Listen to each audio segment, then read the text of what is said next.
Well, good morning, good afternoon, good evening. I'm Pastor Dan from Calvary Murrieta, and sharing just a few of my thoughts as I've been thinking about this whole corona thing, this COVID-19.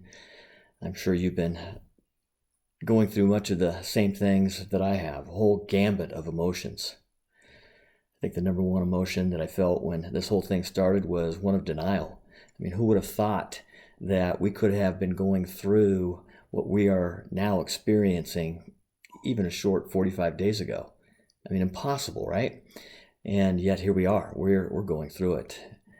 And I think after denial, what gave way was just feelings of ambivalence, a feeling of acceptance. Just it is what it is, and it won't last forever. After a few days of that, it kind of has become just frustration. So there's a lot of frustration, a lot of wondering, is this necessary? And all those things. Not been particularly helpful. I mean, nobody's really asking my opinion on these things. But the point is, I've been feeling a lot of things. When we first were going through this, I was hearing a lot of fear not, don't worry, don't have anxiety. And for God's with you. And those are wonderful truths. They're, in actuality, absolute. And we live by them and we enjoy them. They mean a lot to us. Mrs. Effinger's had some different emotions than me even. Hers has been, like, what's going to happen? It's been more of, what do we do? And I think more along the lines of worry and anxiety. And so the question is, which of us is right? Which emotions are better? Which ones should we experience? Which ones should we give the most attention to? The answer, of course, is all of them. You see, emotions as they are not right or wrong. They're just emotions. They're God-given. They're wonderful things. Emotions instruct us on a lot of different things. So whatever you're feeling, whatever you're going through, know that it's all right. The psalmists have a lot to say about emotion. The whole thing is filled with emotional kind of language. In the 27th Psalm, the psalmist begins, "The Lord is my light and my salvation, so why should I be afraid?" He seems to be saying that I'm not going to have any fear. I'm going to just go through whatever I'm going through, and there'll be nothing to fear at all. I'm not sure that's what he means as he goes through that. In the 10th verse, he says, "My heart has heard you say, 'Come and talk with me.' And my heart responds, 'Lord, I am coming.'"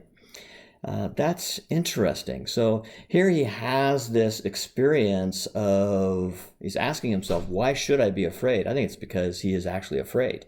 And so he's saying that I have some fear, but the Lord invites him to a conversation, and he accepts that conversation. And I think in this is one of the main purposes of emotion, one of the main purposes for what we actually feel. The 30th Psalm tells us that, "God, I have cried to you for help." Isn't this what we do when we feel things? We cry to God for help. And it goes on, he says, "And you restored my health." Worry can do that to us. It can sap us of our strength. It can sap us of our health. It can make us sick. And so here the psalmist realizes this, and he takes it to God. And this is where he feels restoration. He says, "God, you have restored my health." This is what God does when we take things to us.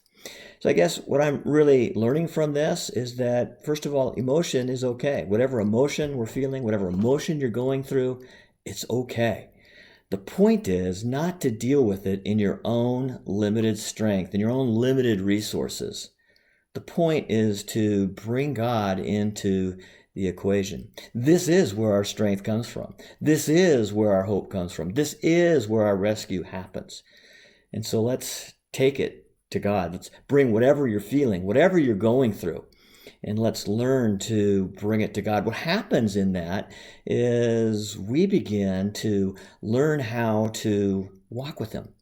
We learn how to develop that closeness. We talk all the time about having a relationship with Jesus. Isn't that the essence of relationship? Whatever we're feeling, we take it to Him. And so that's what I've been learning to do over these past 16 days.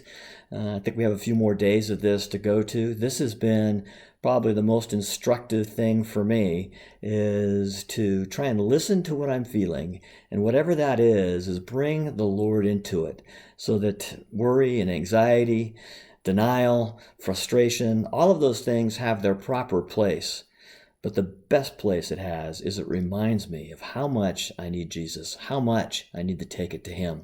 And I pray that maybe this coming week, this day, maybe right now, this hits exactly with where and what you're going through, and maybe you'll find some hope there. Some of the other Psalms that read like this, if you want to take a look through them, of course, this 27th, the 30th Psalm, 31st Psalm, the 42nd Psalm. We know that one as the deer panteth forth the water brook, so my soul longeth after thee. It's a beautiful psalm. But the rest of it is lament. The rest of it is heartache. The 73rd Psalm, much in the same way, ends in a beautiful way where he realizes that, God, you are my strength and you are my portion forever. These Psalms are real. These Psalms are honest. And I love it because it says, don't deny what you're feeling. Take whatever you're feeling and invite God into it. May God richly bless you. I look forward to being back together with everyone soon. God bless.